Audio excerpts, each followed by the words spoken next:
Hey everybody, I'm Trubiak and welcome to CC's Vinyl Closet. If this is your first time here, of course, I always like to welcome newcomers. CC's Vinyl Closet is a place where I like to dig deep into my vinyl records, which hold a lot of old country music. I love listening to this old country music, and today I've got a discovery that I want to share with you.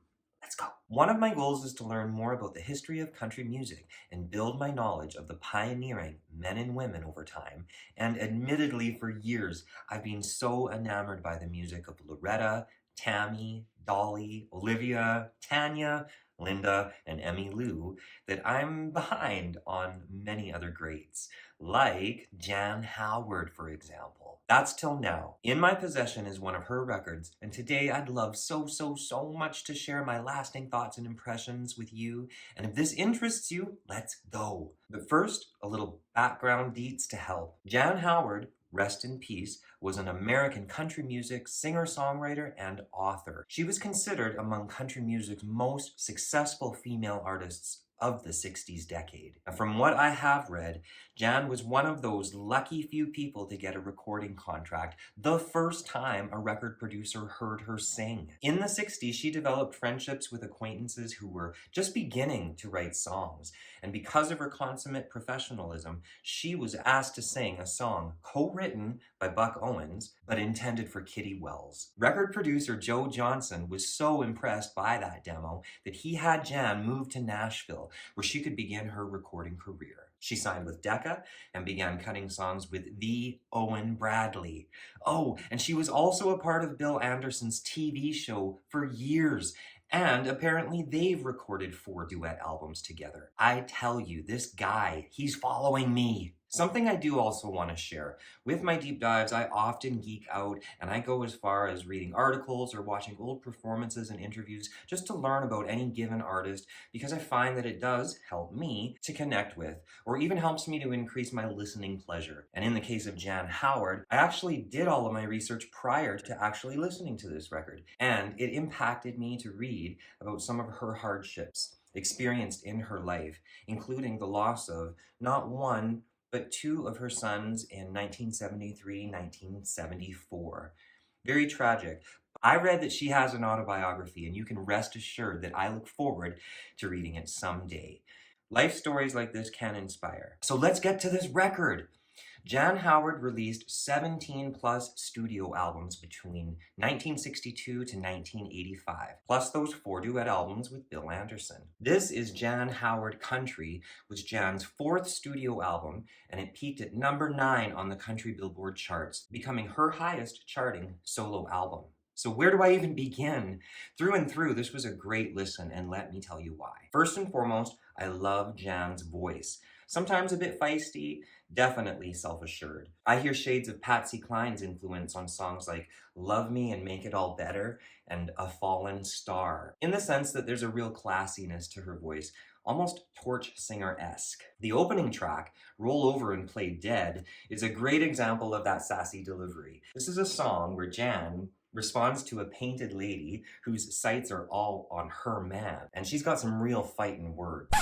Well, I ain't gonna roll over and play dead. You can get that nonsense, sister, right out of your head.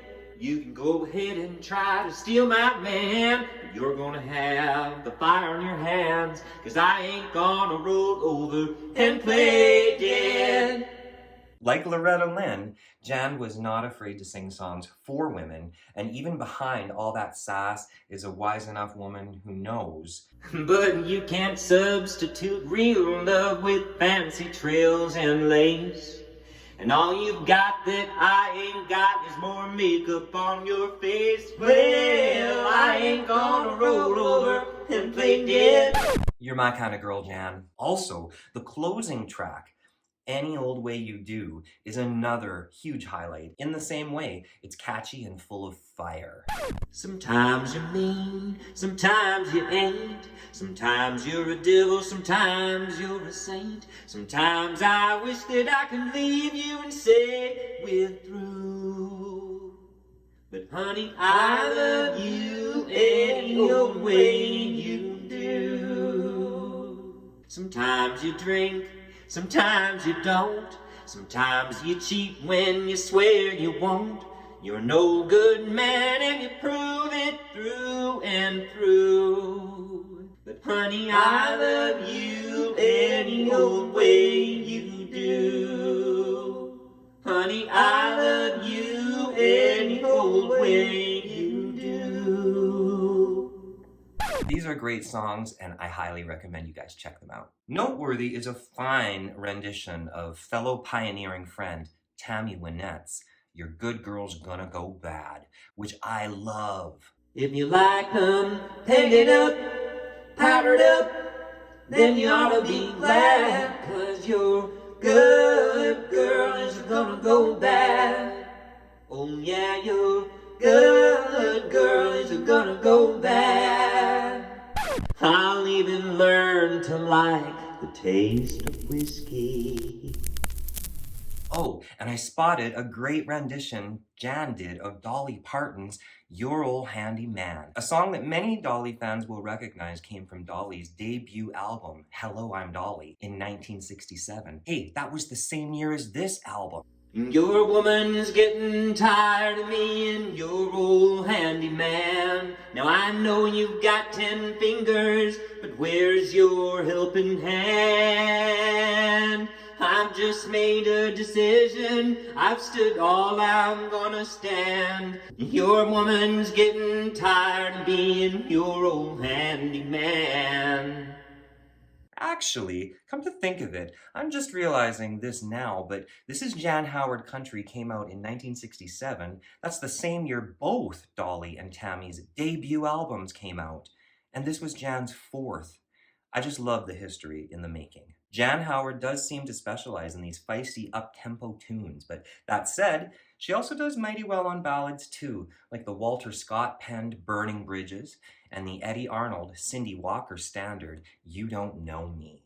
No, you don't know the one who dreams of you at night and longs to kiss your lips and longs to hold you tight. Oh, but I'm just a friend, that's all I've ever been, 'cause you don't know me.